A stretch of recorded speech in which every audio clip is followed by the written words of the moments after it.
Pues los hongos, sin ellos no habría ni vino, ni cerveza, ni pizza. Lo que ustedes no sabían es que los hongos, además de fermentar alcohol y producir cerveza, podrían mantener la diversidad de los bosques tropicales. Los hongos afectan la diversidad de los bosques de diversas maneras. Por ejemplo, hay unos hongos que son patógenos y afectan a unos árboles y a otros no, afectando indirectamente qué árboles componen los bosques tropicales. Otros hongos viven bajo tierra y pueden afectar la germinación de las semillas. Una pregunta que surge es qué tan específicos son los efectos de los hongos sobre la germinación de diferentes tipos de semillas. Si lo son, esto podría afectar muchísimo qué tan diverso podría llegar a ser un bosque.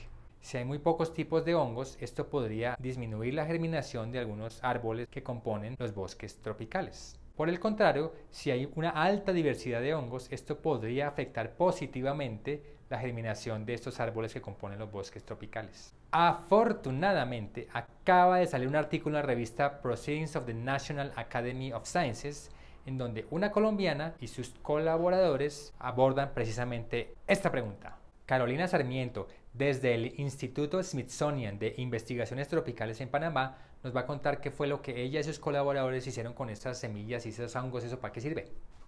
Hola Carolina, ¿en qué parte de Panamá te encuentras en este momento? Hola Carlos, ¿cómo estás? Estoy en la isla Barro Colorado, es una isla que queda en la mitad del canal de Panamá. Aquí está es una estación científica y aquí está mi oficina, mi laboratorio y el bosque tropical ahí detrás. O sea, estás en una isla que se formó cuando hicieron el canal. Exactamente, esto era como la cima de una pequeña montaña, por decirlo así. E hicieron un dragado de todo alrededor y quedó esta isla en el medio del canal. Wow. Me imagino que deben estar celebrando ya mucho la clasificación de Panamá a su primer mundial, ¿no? De hecho, están felices, parece que se decretó fiesta nacional porque hoy vinieron bien poquitos a trabajar.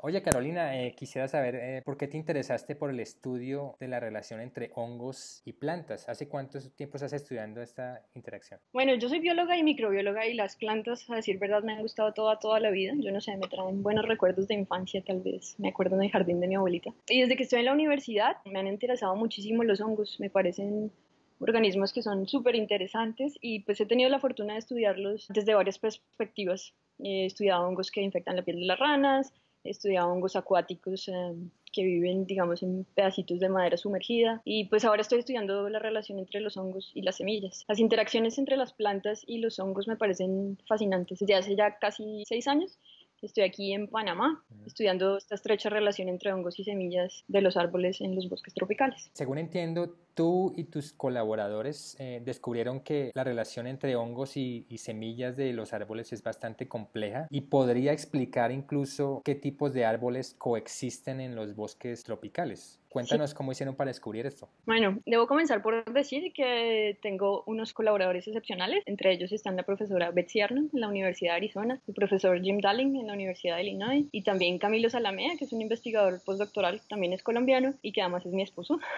entre otros colaboradores. Estábamos interesados en general en entender un poco cómo sobreviven las semillas en los suelos de los bosques tropicales. Estas semillas pueden, algunas de ellas, algunas especies pueden sobrevivir incluso por décadas. Pues por supuesto pensábamos que los hongos tenían un papel bien importante, pero no sabíamos exactamente cuál era.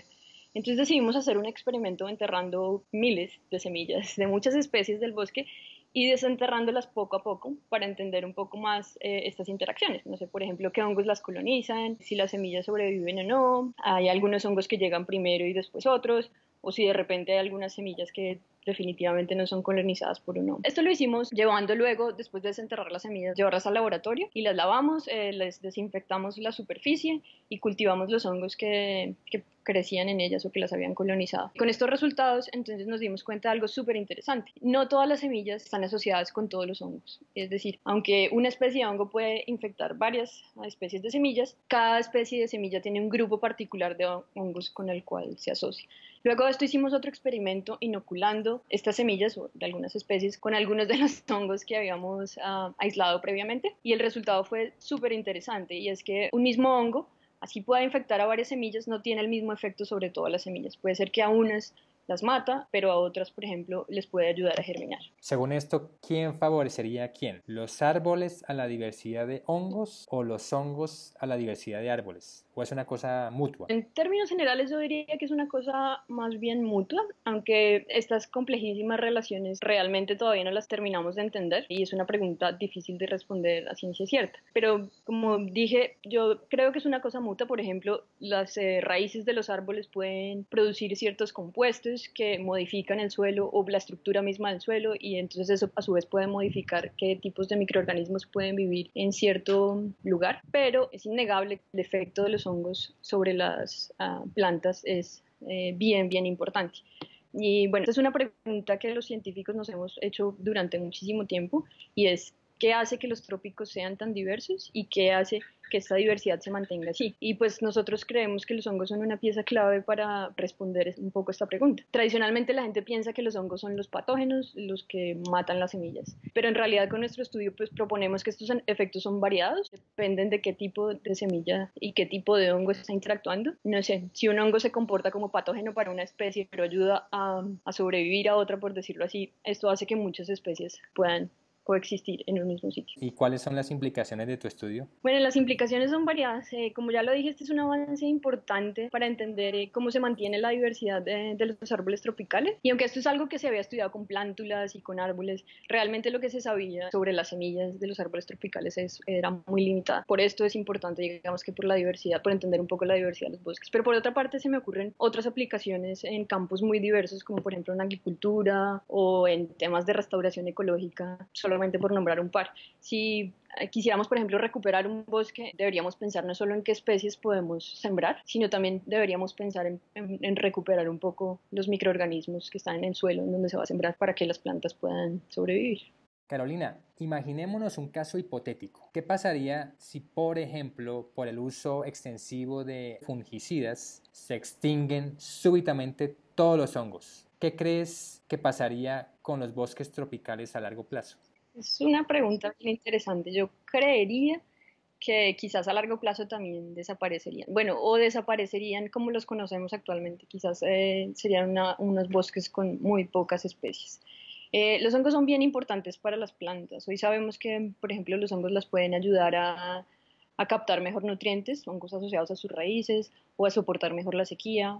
Hay, por ejemplo, plantas que necesitan de los hongos para germinar, como las orquídeas, por ejemplo. Hay otros hongos que están viviendo en las hojas, no son patógenos, son asintomáticos, digámoslo así, los llamamos endófitos, y se sabe, por ejemplo, que algunos de ellos pueden ayudar a la planta a contrarrestar ataques contra insectos que se las comen.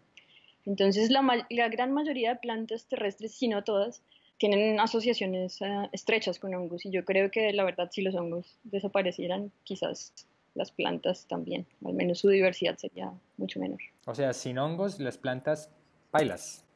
Sin hongos, ni los seres humanos. Exacto, exacto.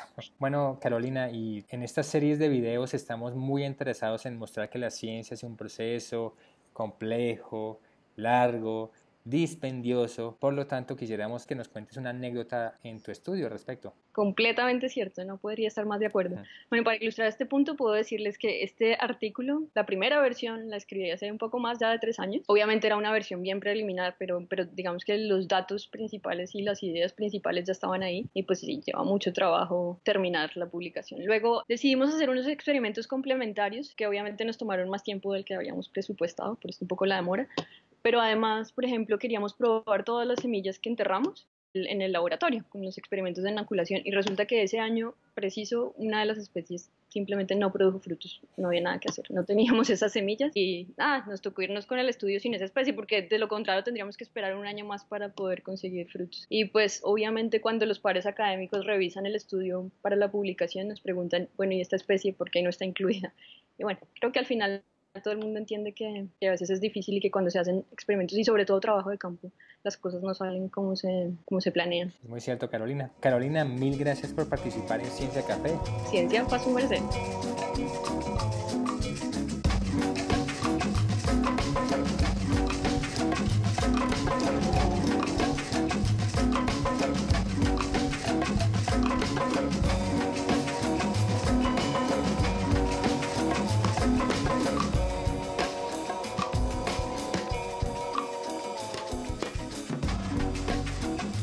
Si su merced se quiere enterar de nuestros próximos videos y de la charla Ciencia Café que empezaremos a organizar desde febrero, revisa nuestra página web. También suscríbete a nuestro canal de YouTube haciendo clic en el dinosaurio y después haciendo clic en el botón rojo. Y en Facebook, Twitter e Instagram, búscanos por Ciencia Su Merced.